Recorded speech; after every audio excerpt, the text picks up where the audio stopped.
Hello and welcome back to our third video in a series of videos covering Exam 2 content. Today we're going to be talking about gene expression. So just basics of genes. Genes are essentially sequences of genetic information stored in DNA and kind of made functional as RNA and then turned into proteins. In prokaryotes, multiple genes may be in what's called a promoter region, meaning multiple genes can get transcribed at the same time in something called an operon, which is kind of the group of gene. For transcription to start, usually you have to undo a repressor protein of some kind. Repressors are used to regulate gene expression in the sense that if all genes were being transcribed at the same time, it would be a waste of resources, and also we might have too many of certain proteins that we wouldn't want at the same time. These can be undone by what is called an inducer. And what an inducer does is it essentially can bind to the repressor protein and make it so it unbinds an area. So an example of this is lactose and the lac operon in prokaryotes. Essentially what will happen is lactose is a form of sugar. So when it is high in the cell, lactose will actually bind in a repressor protein on this lac operon here, causing it to remove. And then through this, we're able to create various enzymes that kind of regulate sugar inside the cells, such as beta-galactosidase, permease, and transacetylation enzymes. And these can be useful in the sense that these are for the storage and transport of sugars across the body. And this kind of creates negative feedback, right? Because if we get more of these things that can break down lactose, metabolize it, then there's going to be less lactose to unbind repressors. So it kind of regulates itself, which can be a really useful thing. Another useful example of this is the trip operon. What this actually has is it has a co-repressor with the repressor. So essentially, tryptophan can be created, and it's used for a multitude of things, one of them being synthesis of kind of neurotransmitters such as serotonin. When tryptophan binds to its co-repressor, so up here, it will actually activate the repressor. This is something that's normally on, but it's turned off. So it's kind of the opposite kind of thinking that we just had for the previous examples, in the sense that usually these are off. This is one that's usually on until there's so much of the product created at the end that it actually comes back and regulates itself, which again is negative feedback, just sort of the opposite idea. There's also activator proteins, which can promote RNA polymerase. Not just proteins as well. CAMP is an example. This can upregulate RNA polymerase. An example of this in cells is usually when glucose is low in cells, CAMP is higher. So we can essentially create proteins that would regulate things like glucose being brought into the cells. And this again is on the lac operon. It's just a different part of it. And we can essentially get rid of this repressor. So we can get the things we need for glucose metabolism and lactose metabolism. So how is DNA stored in our cells? We've talked a little bit about this in previous videos. DNA is stored as chromosomes, which is essentially DNA wrapped around histone proteins. When it's wrapped around these histones, it can be pretty hard to transcribe into mRNA. So something we can do is we can do something called acetylation, or adding acetyl, just multi-carbon groups. This will make it easier for mRNA to be transcribed from DNA. We can also do the opposite with methylation of cytosine residues. Essentially, methylation makes it harder for DNA to be transcribed into RNA. And the way that we can add these methyl groups is with DNA methyltransferases. There's two types of these. There's DMT3, which will essentially create new patterns of methylation. So that's this top image right here. See, there's no methylation on this side, but with these proteins, we can actually add methyls. Something that's more regulatory is DNA methyltransferase 1.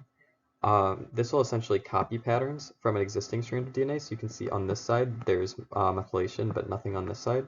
After intervention from these proteins, we can actually methylate both sides. And this can be really useful in a lot of things. It can localize the replication fork for one, so adding these methyl groups in certain places strategically can allow more genes to get transcribed in certain regions, because since these methyl groups are usually inhibitory, if we have certain regions without them, they're more likely to get transcribed, so that's one thing. Another thing that they can do is called genetic imprinting. This can essentially silence parts of a chromosome, leading to, in some cases, useful genetic sort of expression changes. In other cases, can cause diseases. This is especially true of sex-linked diseases, so maternal and paternal diseases. One is if the paternal chromosome isn't expressed, you can get something called Prader-Willi syndrome, and if the maternal is not, it's something called Angelman syndrome.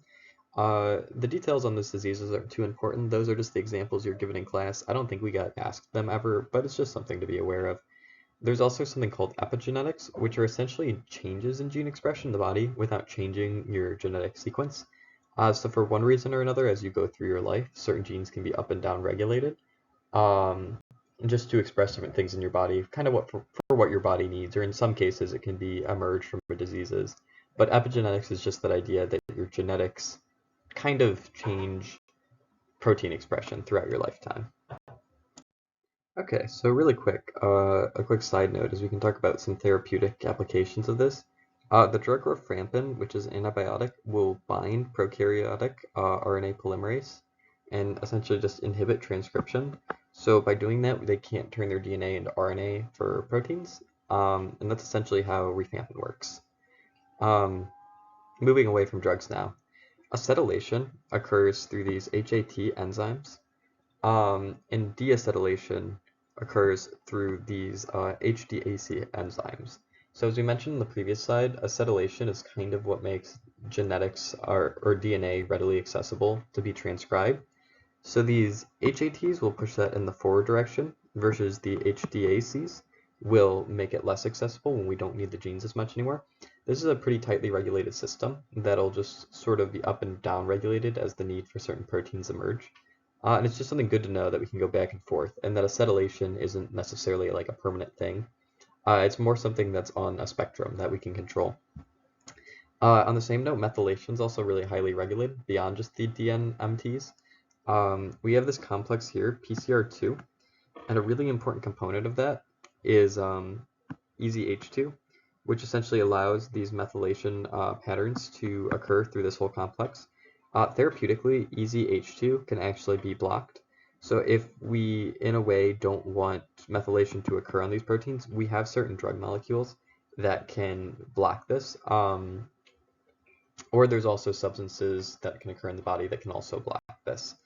So just something to note that even components of these subsystems also can regulate these expression changes. So there's some other ways that even the structure of DNA can kind of regulate expression. Just for vocabulary's sake, transcription factors are something that alter gene expression that can bind to DNA or proteins.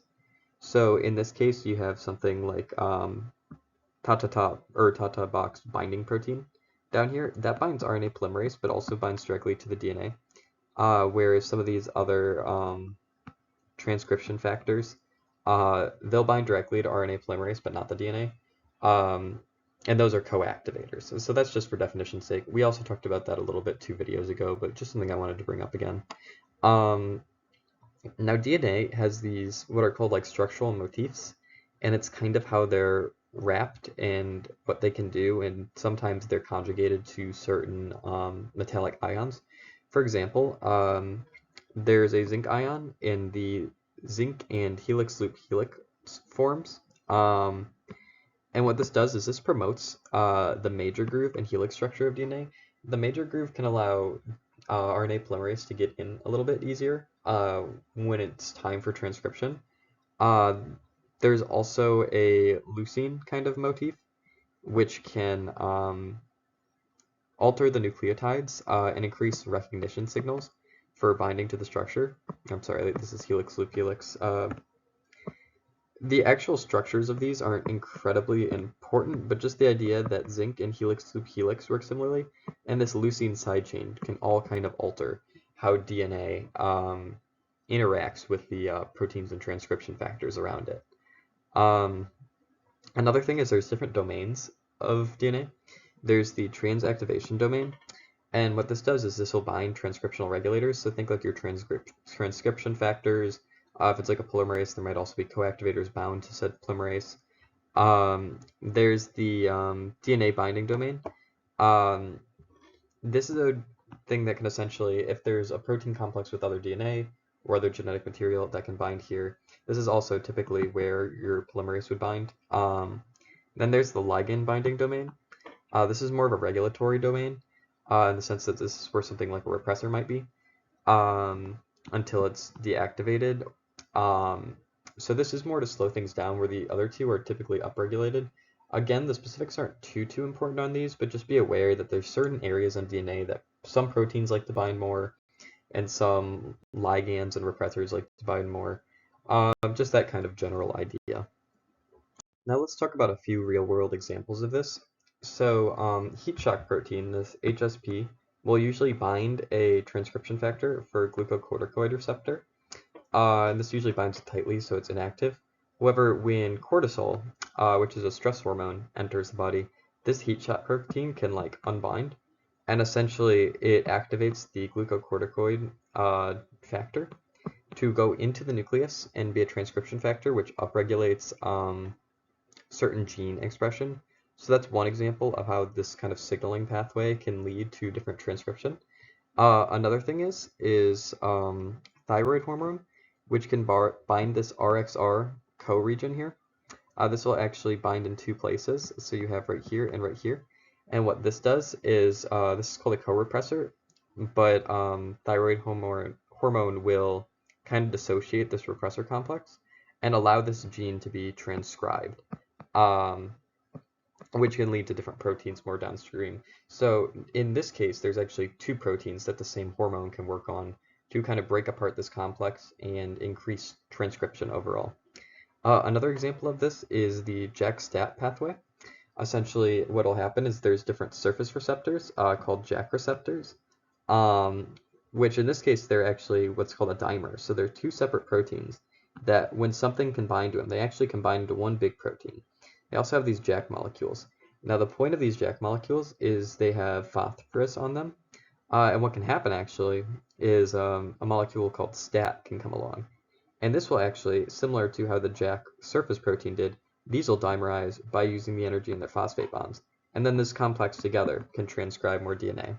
So that's another example. That's probably out of the four of these, the one you're most likely to see on a test. So I definitely review JAK-STAT, just in the sense that there's two proteins that dimerize, and it happens through phosphorylation. Um, Something else just also to note, I alluded to this briefly, but transcription factors can work on multiple genes, and then those proteins and genes might have varying effects.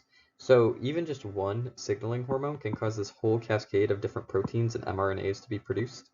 Um, and there's different pathways that regulate that in the body as well, but it shows how even with just a few neurotransmitters, we can like affect a lot of different systems in the body at once. And then the final thing, we talked about this a little bit in one of our previous lectures. Alternative splicing, we can use the same sequence of mRNA and essentially cut it at certain points, take things out, take out our introns or vary the exons, and recombine them to create different strands of mRNA that we can transcribe into different proteins. And something else to note is these long poly A tails at the end. We talked about those briefly in previous lectures, but depending on the size of those tails, we can essentially control how quickly our mRNA is going to degrade in the cytosol, which we can use to regulate how long we want something to be transcribed, how much of it we want, more than anything. Another example of kind of gene expression cells being regulated by certain modulators is the IRBP molecule. This has two functions. So IRBP is typically or at least the mRNA that IRBP binds to, controls ferritin, which is a protein that stores iron in cells. So this first one is it's pretty self-explanatory. When iron is high in cells, we can take off this regulatory repressor here. So when iron's high, we can store more iron, which makes sense. And this is on the 5' end of the ferritin complex. So nothing too crazy there. And then obviously as more iron gets stored, this will downregulate itself through negative feedback. And it's pretty similar to everything we've seen so far. Where it gets a little more complex is on the same gene. We actually have IREBP on the other end, on the 3' end. So why is this important? So essentially, what will happen is iron will bind these. It'll remove just like in our 5' end. But now we have at the end, this isn't a new coding region. This is actually a poly A tail. This protein in this case was actually preventing this this mRNA from being degraded. So essentially, once this iron unbinds this, this will be more readily available to be degraded. Just so we don't essentially transcribe this too many times. Because if we make a ton of ferritin, the amino acids in our cells might go too much to ferritin, even if that's not the most useful thing. So in this case, it's interesting. Iron and the same protein can actually increase and decrease expression of ferritin, just in different ways. And I believe there's a little more affinity on the 5' end, so usually you're going to store more. But if it gets too excessive, this sequence will be degraded, just because the cells don't need too much iron. And with that, I think that's everything from this unit I wanted to talk about. Good luck on your quiz or exam, and I'll see you next time.